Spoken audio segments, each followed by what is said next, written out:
What is up, dudes? So I'm going to demonstrate for the outies the everyday drills that we gave you guys to do that you can do without a partner, just on your own if you don't have anybody to work with you. These are 4 drills that you guys can work on as outies every single day. So the first one is just like a drop step drill off of the wall. So I'm going to demonstrate on the wall here. And the whole point of the drill is to just really over exaggerate opening your hips up and working on that drop step so that we can really be like, we would rather in a game situation drop too far and have to correct forward than not drop far enough and have to correct our angle on the way there. So that's just kind of helping opening up your hips. So you just kind of like this far and you're just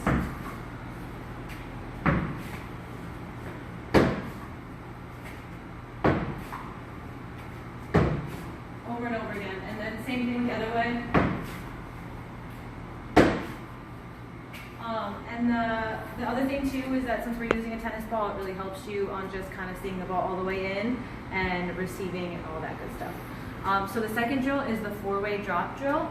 So I'm going to explain what I mean by using the bat in the front of your feet. So basically as outies, we want to eliminate what you call false steps. And so those are steps that don't really put you closer to the ball. So a lot of people are guilty of, if there's a line here, instead of when you drop step going here, they go here. And that's a false step because that is not putting you anywhere closer to the ball. It's taking steps away from your drop step to the ball. So it's like taking away from you being able to track that ball down. So the purpose of the bat is that something like bigger than a rope, if I take a false step, I'll kick it out of the way. And so you'll actually just get like a physical feedback of what you're doing wrong so you can really work on here. And the second thing that I talked about in this drill is doing a drop step or a jump step. Some people drop step where they pivot off their foot and go, and some people hop. It really is your own preference. It's whatever you're comfortable with. So I'm just going to demonstrate taking 2 hard steps. So you're here with the rope, start this way, 1, 2. And then back, 1, 2. You can come over here, 1, 2, and then over here, 1, 2. So you're just really working on getting your first 2 or 3 hard steps to the ball. Like those are the most important steps for you when you're tracking down a fly ball. So the third thing that we talked about is safeties and do or dies. So the safety, just a visual representation of what I explained, is basically here. So like I'm creating a wall of my body. My glove goes here, and my shoulders are as square as possible. So when the ball's coming, it has this whole big target. A lot of girls will take a knee this way, and it eliminates the purpose. It makes us smaller. So we want to make ourselves as big and as wide of a wall as possible. And then with the do or dies, we're just running in. So I'm just going to demonstrate these real quick.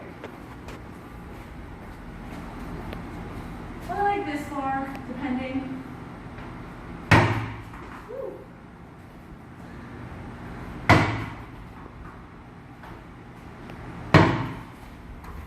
And then with do or dies, same thing, except you're doing a do or die, really working on receiving the ball.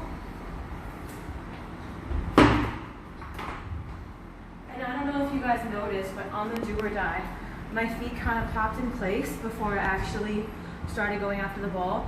That's me working on getting my timing down so that I know when I'm going towards the ball, my feet are going to be set up in the correct order of timing so that this way I can receive, pop up, and throw as quickly as possible. Because as I explained in the paperwork, a do or die is usually when it's a matter of a run or not, and that run is probably important. So we really want to make sure that we are fielding, popping, and throwing as quick as possible. The last one is driving in.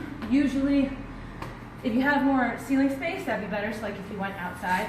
But I'm just going to demonstrate right here. And this is just to practice getting our momentum moving through the ball. Very similar to the do or die, except it's a fly ball version. So you're here. And what you want to practice doing is, I know I can field the fly ball here, but I don't want to field the fly ball in a stationary position and then try and get my momentum going. I want it to already be going. So I want to camp under the fly ball, probably a few more steps back than I would need, and time it so that as I'm fielding it, I can step, transfer, and throw. So again,